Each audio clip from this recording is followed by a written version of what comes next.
मला साहेबांनीच बोलून घेतलं, चव्हाण साहेबांनी. मला वाटतं त्यांनी मला कुठे बघितलं तर बोलून घेतलं. तर ते ज्येष्ठ आहेत, माझ्या मोठ्या बंधूप्रमाणे आहेत, तर जाऊन भेटलं पाहिजे.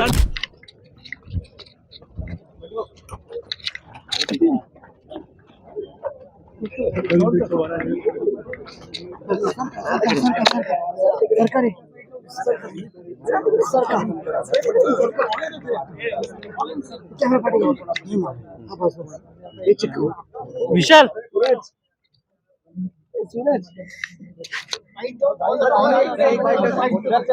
सर अबोला समजलाय का दोघांना?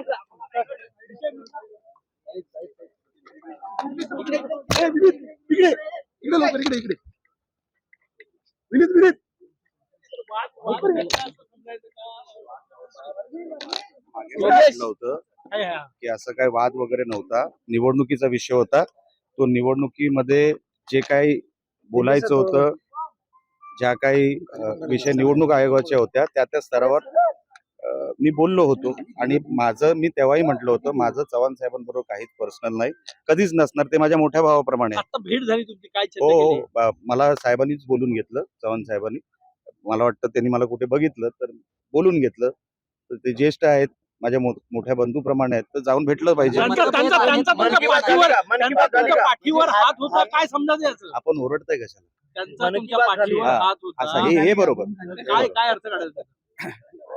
चांगले, अहो मी तिसऱ्यांदा म्हणतोय, ते माझ्या मोठ्या बंधूप्रमाणे आहे. आशीर्वाद त्यांनी माझ्यावर ठेवले आहेत, हे माझ्यासाठी समाधानाची गोष्ट आहे. माझं आणि चव्हाण साहेबांचं तसं काहीच टोकाचं नव्हतं.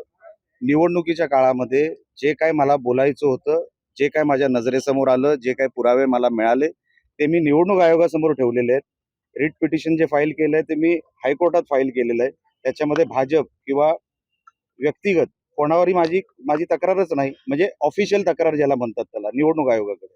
निवडणुकीपूर्वी अनेक आरोप तुम्ही केले होते. हो बरोबर आहे. आता ते निवडणुकीनंतर सगळं बघा, विसरायचं लक्षात असतं. घ्या. नाही ऐकून घ्या. निवडणुकीनंतर सगळं विसरायचं असतं असं रवींद्र चव्हाण म्हणतात. त्यामुळे मी चव्हाण साहेबांचं नाव घेतलं आणि त्यानंतर पुरावा दाखवला. तक्रार माझी कुठली आहे? पुराव्यावर आहे. बरोबर आहे. पुरावा जो काय मी निवडणूक आयोगासमोर ठेवलाय, अजूनपर्यंत मला अहवाल सुद्धा आलेला नाही. तो अहवाल आल्यानंतर मी माझी प्रतिक्रिया देईन त्याच्यावरती. पण जे रिट पिटिशन फाईल केलं ते एका बोगस ओबीसी सर्टिफिकेटवर फाईल केलं. पैसे जिथे पकडले गेले ते निवडणूक आयोगाकडे मी फाईल केलंय. आता त्याचा जो काय अहवाल येईल, जो काय त्याच्यावर उत्तर येईल, ते आल्यानंतर मी परत एकदा बोलेन आपल्याशी. त्यांनी माझ्याशी संपर्क साधायचा आहे.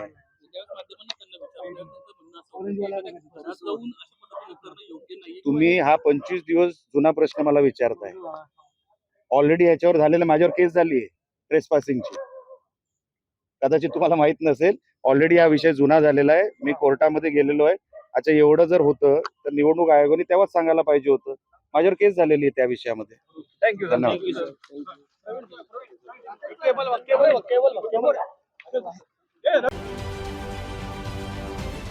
महाराष्ट्रातील सर्व बातम्यांचे विश्वासार्ह व्यासपीठ, सकाळच्या सर्व सोशल मीडिया प्लॅटफॉर्मला लाईक, फॉलो आणि सबस्क्राईब करा. तसंच सर्व नोटिफिकेशनसाठी बेल आयकॉन प्रेस करायला विसरू नका.